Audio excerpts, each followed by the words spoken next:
¿Qué tal, amigos? Es un gusto para mí estar en un podcast más. En este caso vamos a tener igual un invitado especial, mi amigo Roxon Noguera, que es profesor y trabaja en el Colegio Adventista Ciudad de Quito, de acá el colegio más importante de la educación adventista en nuestro país. En esta ocasión vamos a hablar un tema acerca de la educación, ya que es algo que es bastante importante y que el otro día también conversábamos y nos dábamos cuenta que hay bastantes, tal vez retos o diferencias que se van presentando en función de lo que va pasando en un contexto social. eh, las personas, la época va cambiando, la forma en cómo las personas adquieren la educación, cómo se les está impartiendo esta educación, qué contexto existe, cambia bastante y afecta directamente en el crecimiento de una persona, y es algo que es fundamental, ¿no? Entonces, en esta mañana vamos a primero invitarles a que meditemos comencemos meditando en un versículo antes de poder entrar directamente al tema.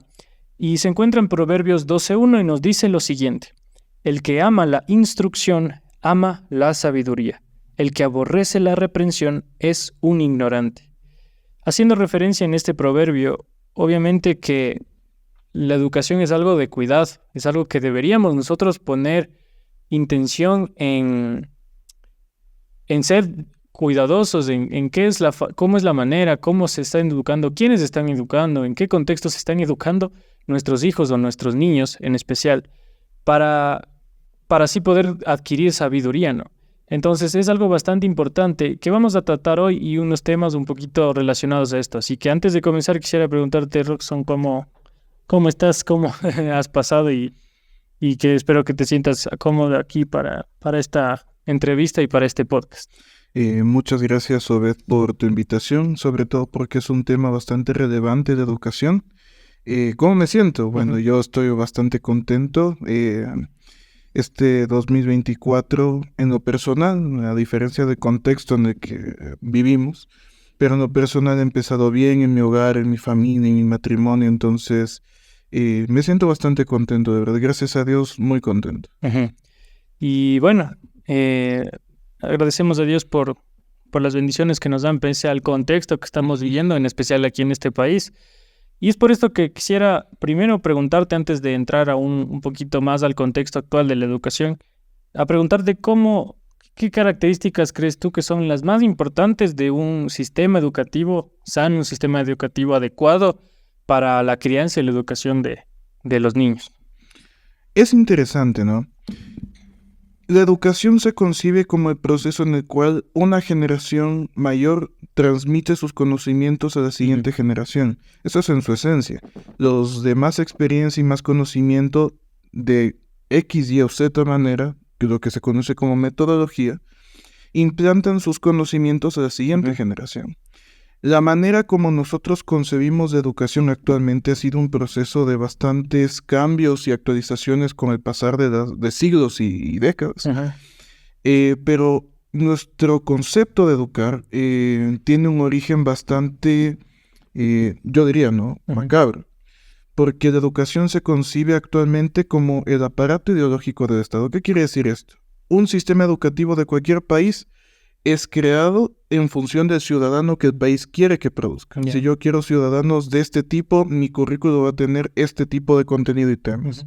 Mis escuelas y colegios enseñarán de esta manera. Mira, por ejemplo, en el siglo XVIII, cuando empieza la primera revolución industrial, el concepto era fábrica, trabajadores, meto materia prima, saco productos. Este mismo pensamiento se enfocó en la educación. Y es por eso que tú ves escuelas y colegios que desde esa época hacia nuestros días tienen esa estructura, ¿no? Metes alumnos, sacas producto. O sea, metes chicos que van a aprender cierta parte de cosas, van a comprender cierta parte del mundo y van a salir a seguir alimentando culturalmente eso. Te doy un ejemplo. En nuestro currículo nacional, por ejemplo, en mi materia de historia, vamos a hablar de todo lo que es historia universal, pero no es tan universal. Porque no topamos el desarrollo de, ejemplo, la historia de Turquía, la historia de los países del Oriente Próximo, Irán, Irak, etc. Ajá. Es bien sesgado. Entonces, la educación tiene ese origen medio interesante. ¿Cómo nosotros podemos identificar un sistema educativo sano? ¿O cómo podríamos implementarlo? Se ha venido trabajando eso, ¿no? Primero fue el conductismo. Se concibió de que el profesor, como ente que más sabe, es el que forja a los alumnos a su imagen y semejanza y los conduce literalmente hacia lo que él considera lo mejor. Ya. Pero nos dimos cuenta de que basar a seres humanos en un solo ser humano, hay problemas, porque puede salirte bueno o puede salirte perjudicial, Claro. o traumado inclusive. Entonces, tenemos el otro modelo que se ha ido aplicando durante algunos tiempos aquí en la humanidad, que es el constructivismo. ¿Qué es el constructivismo? Es el enfoque en el que el alumno, el profesor, no es alguien a quien ser, sino es un guía. Entonces yo preparo el conocimiento para que el alumno lo vaya descubriendo solito y él forme sus propios conceptos a partir del conocimiento que yo le doy. También es positivo, pero hasta cierto punto se vuelve idealista porque depende mucho del carácter personal del alumno. Habrá alumnos que dirán, bueno, qué valioso es lo que estoy aprendiendo y lo construiré. Y habrá otros que harán el mínimo esfuerzo solo para poder pasar. Entonces, estamos en la construcción de un modelo excelente, pero si quisiéramos imaginar y establecer uno, sería uno en el que el alumno sea visto como el ser humano que es, y el maestro sea visto como el ser humano que es, y el padre de familia encargado de ese alumno también sea visto como el ser humano que es, y que todos conciban su rol dentro de ese proceso. Y, o sea, bajo estas premisas entenderíamos que la educación actual tiene varias partes que serían necesarias pulir, ¿no es cierto? O sea, que son deficientes. O sea, en especial, ¿cuáles serían? O sea, el hecho de que la metodología siempre ha sido la misma y no da buenos resultados, ¿o en función de qué? Estas falencias que podríamos pulir, más que el método, son los ingredientes. Es bien sabido que socialmente hablando, tú y yo lo sabemos, el núcleo, la base de cualquier sociedad es el núcleo, la familia. La familia es lo que va elaborando y entretejiendo lo que es una sociedad. Si la familia tiene problemas, el alumno viene con esos problemas a la institución y quizás la institución en sus valores, en sus propósitos, quiera forjar a ese estudiante. Pero tiene una familia que le impide esa transformación, es un problema también. Recordarás que en nuestros tiempos, cuando tú y yo éramos muchachos, en nuestro sistema educativo era casi, tú sabes, era cosa seria. Entonces, yo vengo de la época en la que el profesor decía que su hijo se portó mal, venía mi mamá, y mi mamá le daba el permiso de darme a mí mi castigo físico al profesor. Entonces nosotros vivimos en otros tiempos. Obviamente no digo de que esté bien ese tipo de cosas, porque también era muy negativo, ¿no? Claro. Pero se ha ido al revés. Ahora es como que el profesor no es un ente que ayuda a la formación de ese muchacho, sino que más bien es la figura de la cual que hasta cierto punto, no digo en general, ¿no? Hay casos y casos, hasta cierto punto hay que llevarle la contraria, porque el alumno pareciera de que hay ciertos tipos de jóvenes, de niños, que manejan a sus padres conforme a su conveniencia.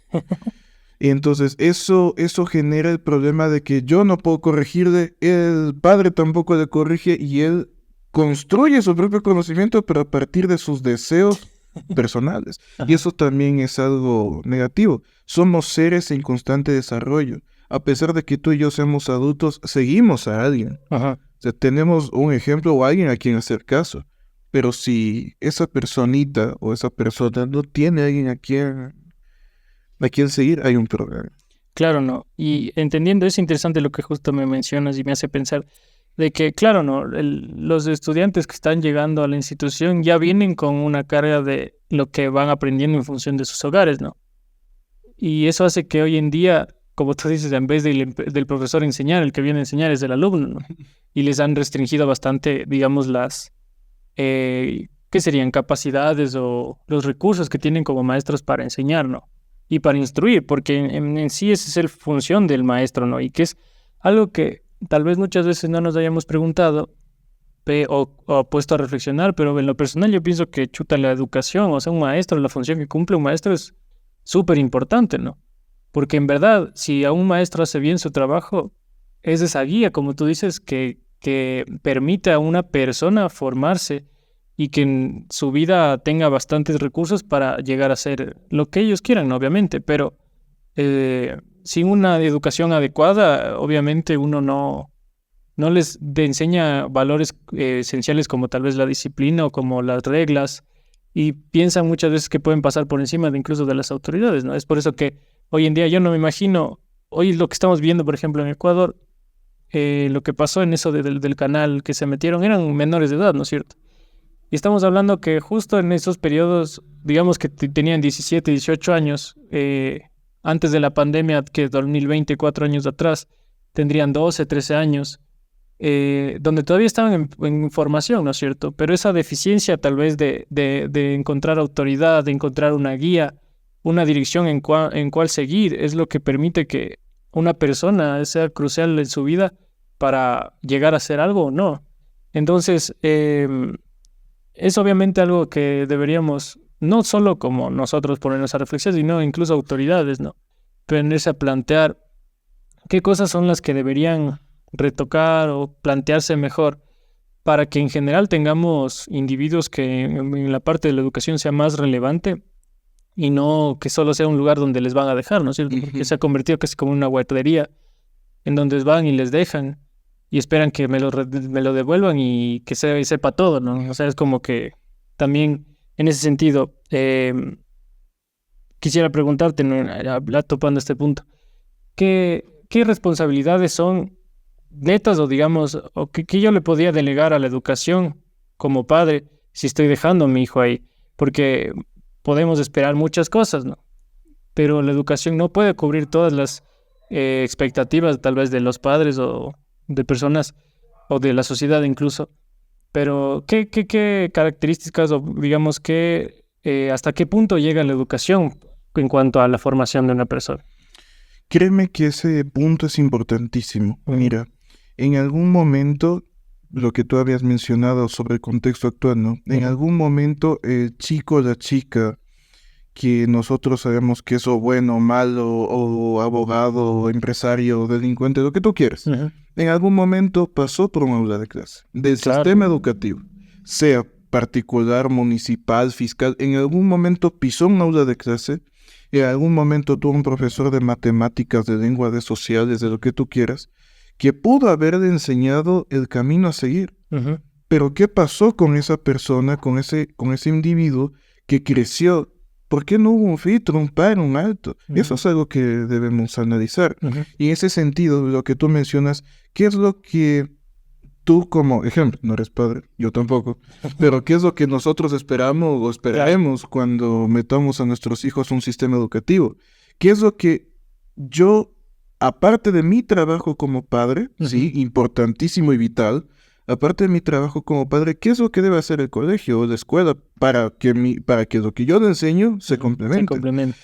Eso en esencia. El alumno cuando va a una institución educativa va a complementar lo que recibe en casa. Entonces, el chico aprende honestidad, buenas costumbres, aseo, disciplina, respeto por los demás, respeto por sí mismo, cuidado, sabiduría, prudencia, etcétera. Todo. El primer lugar en donde aprende eso es con papá y mamá. Y aunque no lo creas, hasta gestos, actitudes, manera de saludar, manera de ver, manera de jugar, lo copian de los papás. Igualito, o sea, los niños son esponjitas, absorben lo que los papás hacen. Entonces, ellos aplican lo que ven en la institución. Ahora, ¿qué es lo que hago yo como maestro? ¿Qué es lo que debe hacer el sistema educativo con ellos? ¿Qué es lo que tenemos que ofrecer? El primer paso es enseñarles a vivir en comunidad.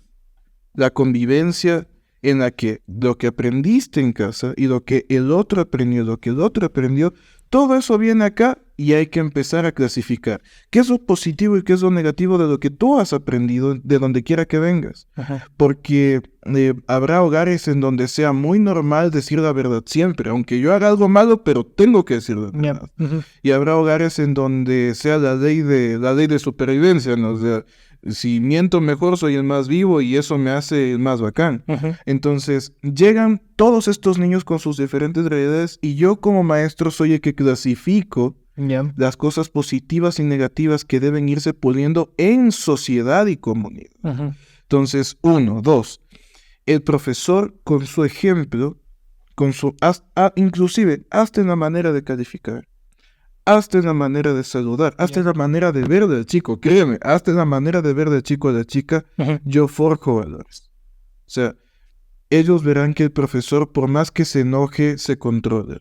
Ujú. Por más que, bueno, no le traje la tarea, no me va a gritar, no, o sea, hijo, ¿qué pasa? Voy a hablar con tu papá para que puedas mejorar. Y él se asusta, ¿no? Entonces sabe que empieza a entender de que quizás en casa se hacen de una manera, pero en comunidad, con otros seres humanos, hay normas que hay que cumplir, hay leyes que hay que establecer. Entiende de que una convivencia sana genera recompensas. Una convivencia malsana genera consecuencias. Entonces, lo que las instituciones educativas ofrecen a los niños en esencia, o sea, esto es un tema más largo, Claro. pero en esencia es enseñarles a vivir en comunidad y recordarles los beneficios de una buena convivencia y las consecuencias de una mala convivencia. Ujú. O sea, eso sería como, en esencia, digamos, lo que debería resaltar como educación, ¿no es cierto? Pero si hoy en día vemos que la sociedad cada vez está poniéndose peor en cuanto a la calidad de los valores, principios que como personas vamos desarrollando, gran parte también es por parte de las deficiencias que tiene esta educación, ¿no? Pero como tú decías, esto es un complemento en relación a la educación que se da en la familia. Entonces, es importantísimo, o sea, reconocer, ¿no? Que por más que el colegio sea algo importante, que obviamente se aprenden materias, se aprenden conocimientos, pero coincido contigo que gran parte o lo principal es la convivencia, ¿no? La parte social que uno va a aprender en, en un colegio, ¿no? Yo por eso en lo personal no soy tan partidario de la educación en casa, el homeschool, porque, o sea, solo estás adquiriendo los conocimientos, pero no te estás aprendiendo a relacionar en un contexto con otras personas, porque es ahí donde tú te preparas para salir hacia una sociedad, ¿no es cierto? Y es por eso que es importantísimo el ambiente dentro del colegio, y eso me lleva a preguntarte otra situación, ¿no? Yo sé que tú estudiaste dentro de un colegio que es fiscal, donde nosotros pensamos que estamos más expuestos a ciertos riesgos o peligros que puede presentarse del convivir con otras personas que tal vez, o sea, son en general, ¿no? De la sociedad, participan de la sociedad en general, ¿no? Y eso quisiera preguntarte, ¿no? ¿Cómo tú ves qué tanto riesgo hay dentro de la educación, por ejemplo, en este caso fiscal o pública, en cuanto a qué riesgos reales hay para una persona como individuo, para, yo qué sé, para formar parte de una pandilla, de formar parte del microtráfico de drogas o cosas así, ¿no? O si eso es algo real y tangible o no es tanto así. Bueno, en ese sentido, bueno, en mi experiencia, sobre decisiones, Ujú. y esto que, claro, la filosofía también lo dice, ¿no? Y la experiencia de la vida también. No importa el tipo de padres que te toquen hasta cierto punto, Ya, porque la familia uno le toca, o sea, uno no le escoge, le toca. claro. En la institución donde te eduques, sea la top 5 estrellas, la Ujú. mejor del país, Ujú. o sea el último colegio de por ahí, N, X, Y, Z, ni la familia ni el colegio hacen a la persona hace esos sitios. Ajá. Entonces, puedo tener las peores de las influencias, pero si yo decido caer, yo soy el que decide. Ajá. Entonces, en lo público, en lo privado, en lo municipal, en lo fiscomisional, te vas a topar hasta cierto grado con tentaciones o con situaciones específicas que tú sabrás cómo te afectan, ¿no? Ejemplo, Ajá. tú en lo que fue mi experiencia, ¿no? En la educación, vas a tener a los chicos que sus padres sueñan con que sean buenos estudiantes y les obligan, están pendientes, les ayudan, les vigilan. Son los típicos papás que les dejaban en la puerta del colegio a las 7 y les veías allá afuera conversando con otros papás hasta las 8, ¿no? O sea, eso es lo común, creo que todo el colegio. O sea, Sí. pendiente de que el niño me cumpla. O sea, yo no quiero que me falle, sea cual sea la educación.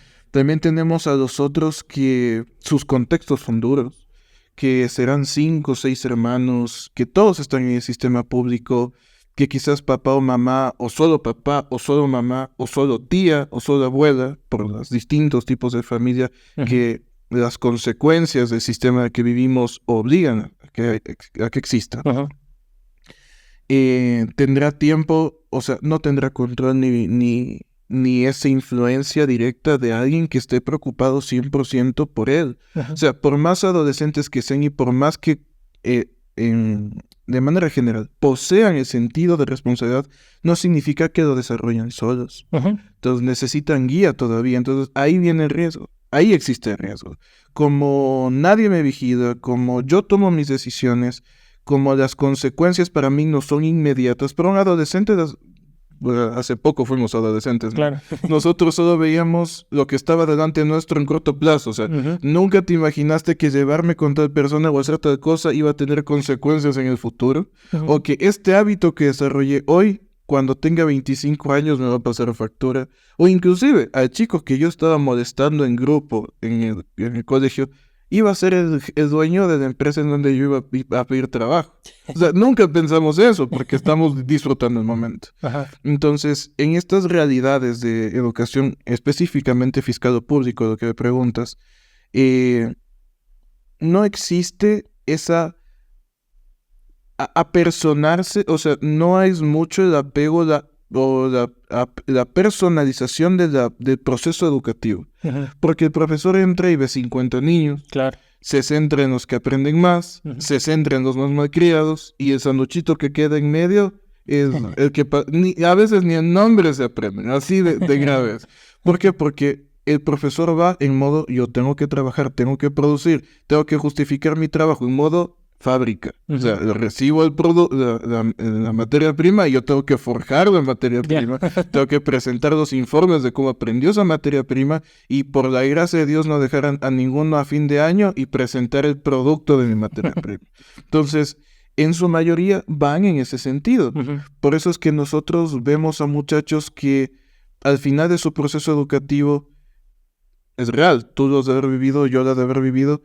Hay profesores a los que ni las gracias doy porque no impactaron en mí, o sea, y no es porque no quisieran, sino no hubo el tiempo para él, no hubo el tiempo, no hubo las condiciones para que suceda. Esa falta de educación personalizada que por X razón no reciben en casa, van a la institución, tampoco la reciben, esa atención, ese cariño, ese apego puede ser absorbido sea por grupos delictivos, malas compañías, el novio o la novia tóxica, el grupo de amigos chévere que te enseña a estudiar, el grupo de amigos chévere que te lleva al deporte, el grupo de inclusive hasta la evangelización se da por ahí, porque alguien no me prestó, o sea, el chico o la chica está susceptible a cualquiera que pueda aprovecharse de esa situación de soledad, que por desgracia, como te digo, nuestro contexto lo obliga.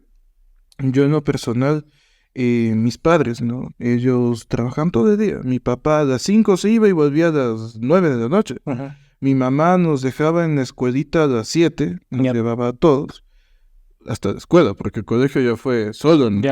Claro. Porque esa es otra historia. Entonces nos dejaba a las 7 y la veíamos a las 6 de la tarde. Entonces todo el tiempo del día nosotros era solos. ¿Y qué es lo que ayudaba en esos sentidos? Dos cosas así básicas. Uno, que no importa la hora, se daban el tiempo de pasar con nosotros. Y sobre todo aplicar la enseñanza bíblica, que es pisar en la familia, en mis años de infancia.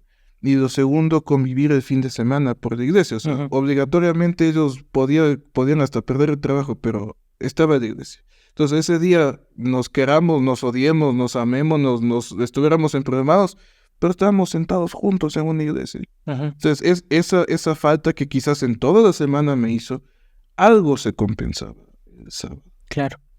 Entonces, es interesante, ¿no? Ver que por parte, digamos, de este contexto sí se vuelve un poquito más susceptibles, ¿no? Porque yo me imagino eso que nosotros vivimos acá, digamos, en la capital y fuimos formados acá, no sabemos cómo se forman en lugares que son un poquito más alejados.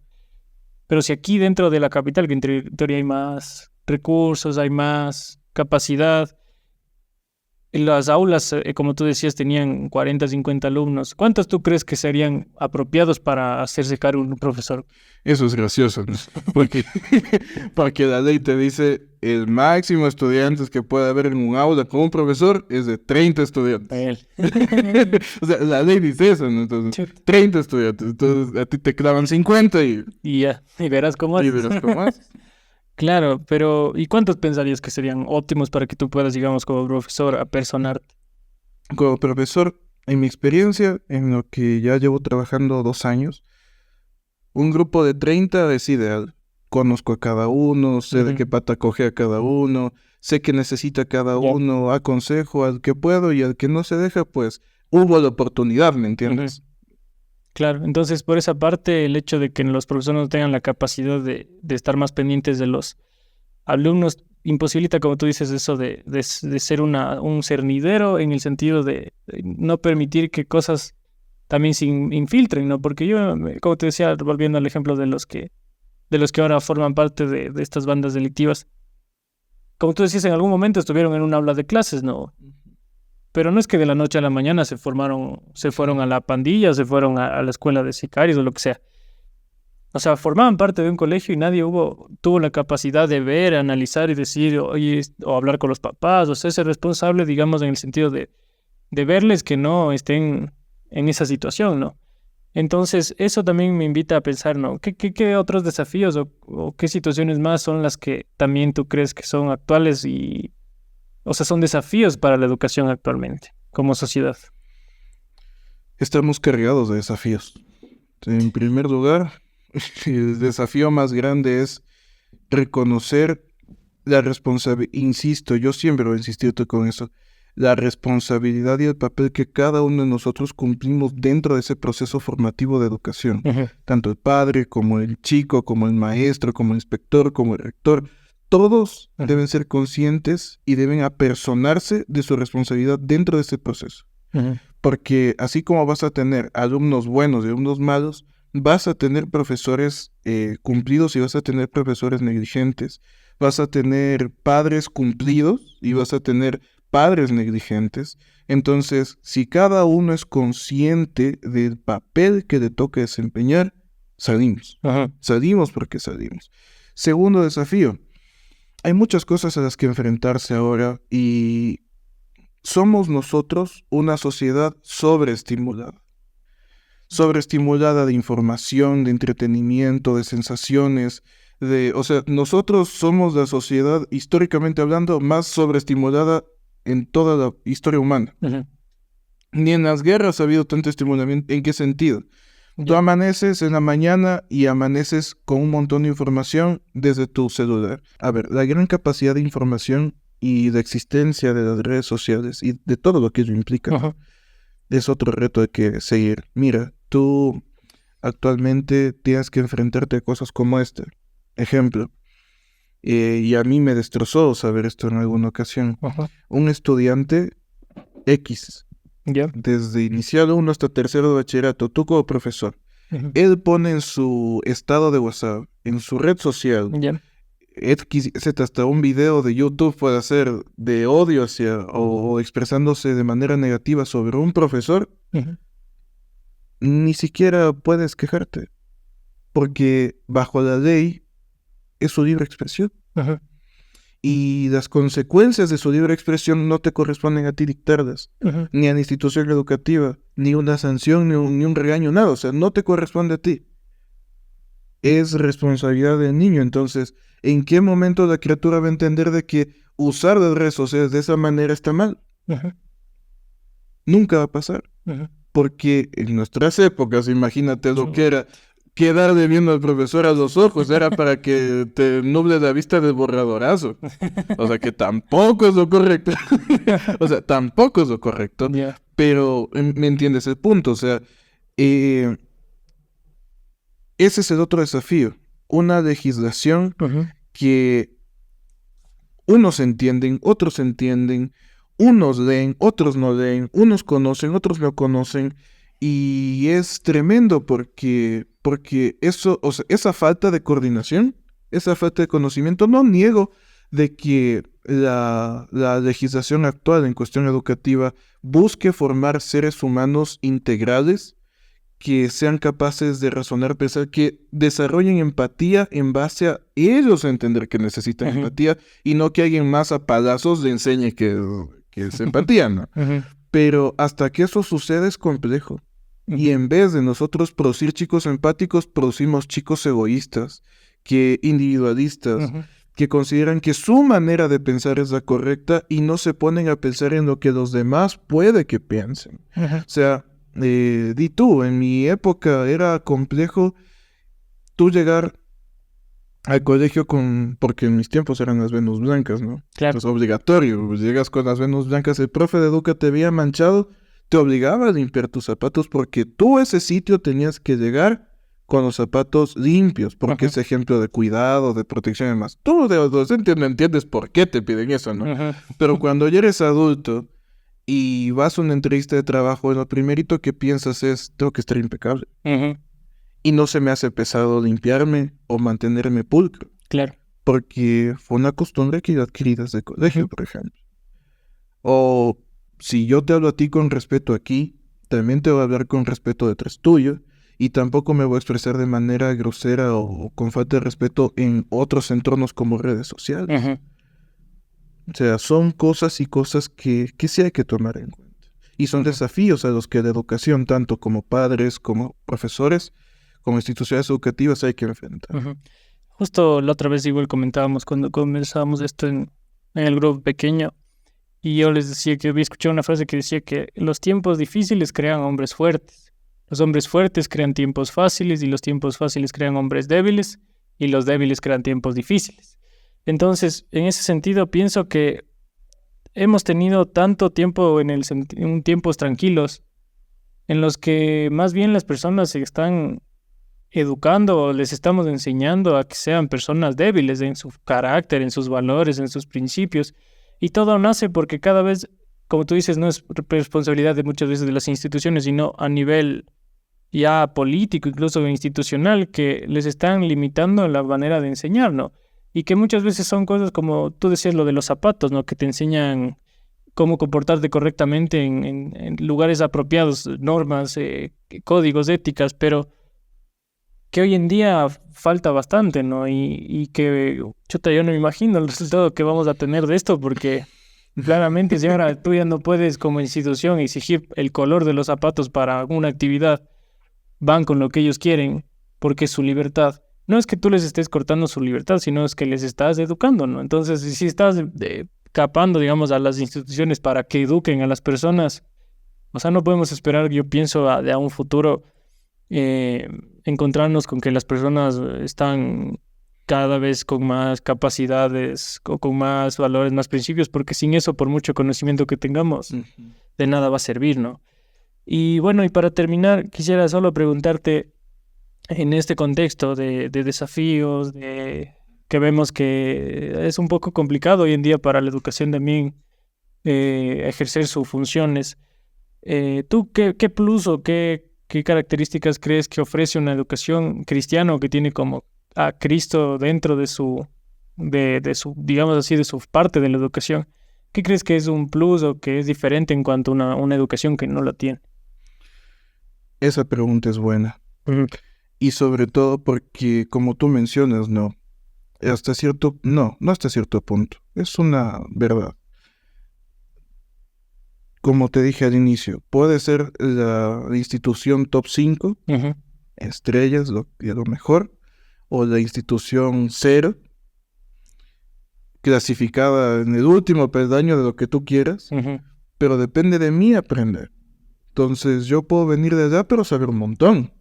porque mientras mis compañeros se lanzaban papeles o no ponían atención o quemaban una banca, yo estaba estudiando, que a mí no me afecta, o sea, yo aprendo. Tanto como en la de 5 estrellas, en la que sí, voy a tener más, o sea, va a haber un mejor ambiente para estudiar, pero también voy a estudiar. Como no, puede serlo. En una educación cristiana comparada, o sea, haciendo la comparación, créeme, no lo digo por teoría, sino lo digo porque lo viví, lo estoy viviendo, que qué beneficioso es para el alumno como para el padre que la influencia de Cristo esté en medio del proceso de enseñanza, el proceso de convivencia y el proceso de resolución de conflictos. Mira, yo en mi experiencia fiscal, en mi vida, me imaginar sentar a dos jóvenes, niños, porque yo trabajo en la sección de niños, a dos niños enfrentados entre sí, una situación, hubo ofensa o algo por el estilo, y que primero estén dispuestos a sentarse, uno al lado del otro. Eso es lo extraordinario, o sea, para empezar. 2, que cada uno se exprese totalmente de lo que el otro le hizo sin esconderse nada. O sea, es como que tú me hiciste esto, me ofendiste de esta manera, actuaste, y el otro, es que tú hiciste esto, y por eso actúas así, por eso hiciste el otro. O sea, 100% honestos. O sea, se sacan todo, porque se sienten en un ambiente seguro para hacerlo. Hablamos, conversamos, oramos, hacemos entender de que lo que Cristo hizo, o sea hay que resolver las cosas en instante y con la mayor de las justicias posibles, de que tú al final de todo ese proceso tengas a esos dos chicos que se abracen y que si vuelven a pelear en el futuro, ni siquiera va a ser necesario llevarlos ahí porque se van a pedir disculpas en ese momento. Y es algo que yo he visto, o sea, yo lo he visto y lo he vivido. Eso en cuestión de convivencia, ¿no? O sea, a pesar de que sean distintos, de diferentes creencias y de diferentes paradigmas, aprenden a entender de que hay otro camino para resolver todo. O sea, hay una perspectiva más, que es Cristo. En cuestión educativa, en cuestión de enseñanza, en la educación adventista existe lo que se conoce la perspectiva, no sé si es la palabra correcta, decir perspectiva, de fe y enseñanza. Entonces, tú das la clase, pero tú también haces entender el punto de vista bíblico que tiene lo que tú acabas de enseñar. Por ejemplo, yo sé que si es que en algún momento algún filósofo de otro paradigma, de la creencia, me escucha esto, me va a funar. Pero, por ejemplo, cuando yo recién entré y tenía la cátedra de filosofía en cierto curso, hablábamos acerca de Aristóteles, del ego, el arqué, el origen. Y Aristóteles concibe de que lo que existe no sería capaz de existir sin un motor inicial. Algo o alguien que desde tras bambalinas del universo tenga que moverlo. Y él lo llamaba el único, el arjé o Dios, de manera así sintetizada. Entonces yo tenía chicos ateos dentro de mi círculo. Y ellos, quizás la clase de religión no les atrajo, porque ellos es Biblia, para ellos, ¿no? Pero ver que el profesor toma esta perspectiva, se hace entender de que ese Dios que tanto le está basteando de una materia, en la de filosofía lo encuentra. Entonces, y el orar al inicio de clases, el cantar en clases, el a veces tener 2 semanas de oración durante el año en los que el chico, guste o no, quiera o no, tiene que reflexionar, o sea, reflexiona, o sea, se pone en duda su ser y toma decisiones. Sean estas correctas en corto, medio o largo plazo, pero toma decisiones. Y en algún momento, y tú como producto también de esa ocasión, te martillas la cabeza. ¿Sí o no? O sea, la cancioncita, la oración, la actitud del profesor, la clase que me dio, el sermón que escuché, el mensaje que oí, llega. O sea, es ese portavoz constante que te invita al arrepentimiento y a una experiencia personal con Cristo. Entonces, la educación cristiana, la educación adventista, que es donde yo trabajo, te guía a eso, o sea, a formar a Cristo parte de tu mente. O sea, que exista, que esté presente, porque preferible es que escuchar de Él todos los días a no escucharlo nunca. Y cómo ellos se enfrentan a esta realidad frente a otras perspectivas, yo lo he visto. O sea, muchos podrán decir, este muchacho tiene una actitud así, se porta de esta manera, se comporta tal, pero cuando se topa con otro chico de otra institución o otros espacios, los nuestros parecen monjes.